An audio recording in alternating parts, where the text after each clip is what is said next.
Fridge করব আগে, যে ইমেজ আসলে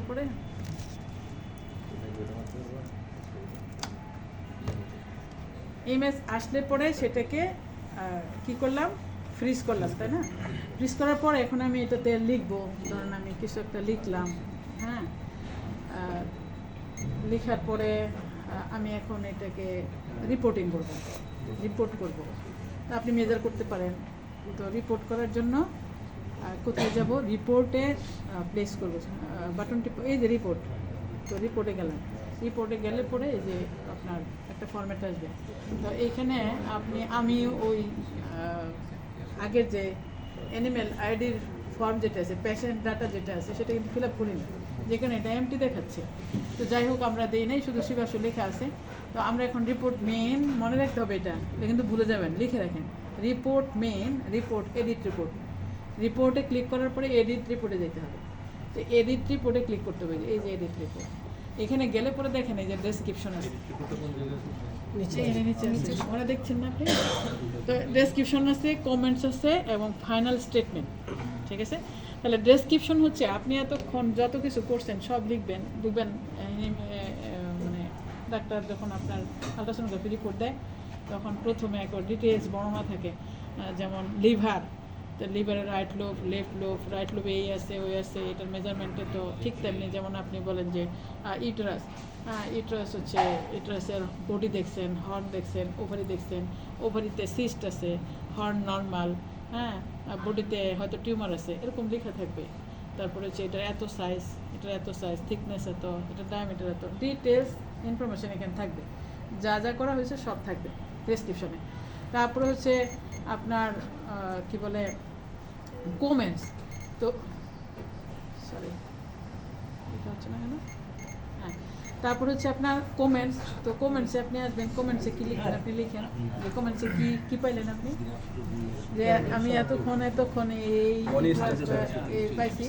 তো কমেন্টসে এসে বলেন যে ইউটেরাসে ধরেন আপনার টিউমার আছে, তাই না? তো ইউটেরাসে কি আছে, টিউমার আছে, টিউমারের সাইজ এত, একদম ব্রিফ যেটুকু সামারিটা, রেজাল্টটা বলার পরে স্টেটমেন্ট কি, ইউটেরাসে যেমন টুজ আছে বা টিউমার আছে, তার মানে এটা কি, এটা কার্সিনোজেনিক, এটা অথবা এটা কি পায়োমেট্রা, লিখে দিলে শেষ, ঠিক আছে? ফাইনাল স্টেটমেন্ট যেটা। দেন আপনি লেখার পরে এটা কি করবেন, ট্রান্সফারে যাবেন। ট্রান্সফার মিন আপনি এতক্ষণ যা লিখছেন এটা ওই ছবির সাথে গিয়ে মার্চ হয়ে যাবে। আমি ট্রান্সফারে ক্লিক করব, ওই ছবির সাথে এটা মার্চ হবে, ঠিক আছে? দেখেন এখানে আমি ওই আগে কোনো কিছু লেখা ছিল না, তো এইখানে যে ওনারের নাম নাই, স্পিসিস নাই, আইডি নাম্বার নেই, কিছু কিন্তু দেওয়া ছিল না। তো যাই হোক, আমি যে কমেন্টসে যা হাবিজাবি লিখছি এইটুকুই আসছে, স্টেটমেন্ট দেয় নাই, কিছু আসেনি। তো এখন এটা আসার পর এখন আপনি কি করবেন, হ্যাঁ, মানে প্রিন্ট করবেন।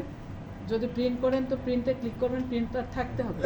আর যদি সেটা না হয় তাহলে ওই যেটা বলছি গতকাল, পেন ড্রাইভ দিয়ে ট্রান্সফার করে নেবেন। এটা সেভ করে রাখা যাবে না? হ্যাঁ, সেভ করে দেবেন, আপনি সেভ করলেন।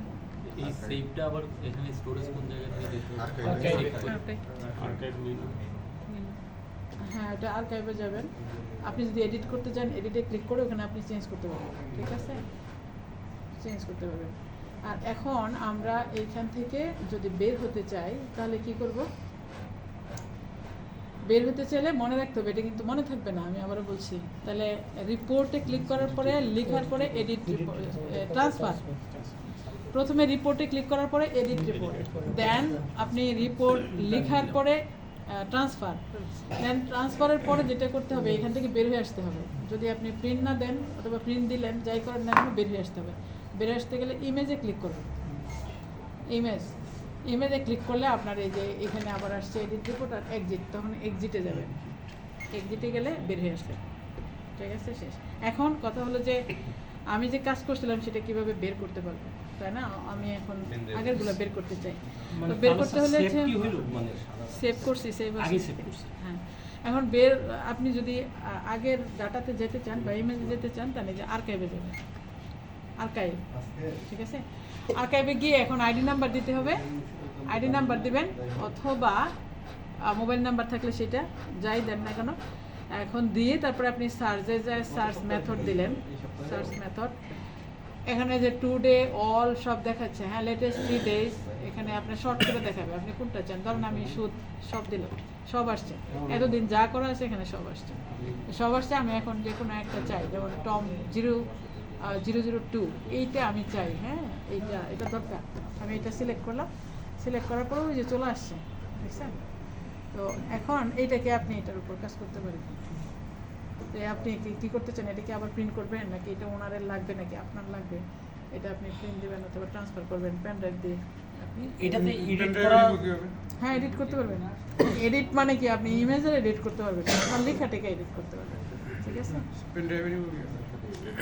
হ্যাঁ পেন ড্রাইভ নেবেন, এই যে আপনার হলো না কি বলে, এই যে এটা সিলেক্ট হয়েছে না, এটা দেখাচ্ছে এই যে তখন দেখেন এই যে এখানে এক্সপোর্ট ডাটা আছে, এখানে ক্লিক করলে আপনার এই যে এক্সপোর্ট সিডি ডিভিডি, এই যে এটাতে যদি পেন ড্রাইভ দেওয়া থাকে তাহলে এটাতে ট্রান্সফার করে দেবে, ঠিক আছে? কম্পিউটার, জাস্ট কম্পিউটার, ওকে।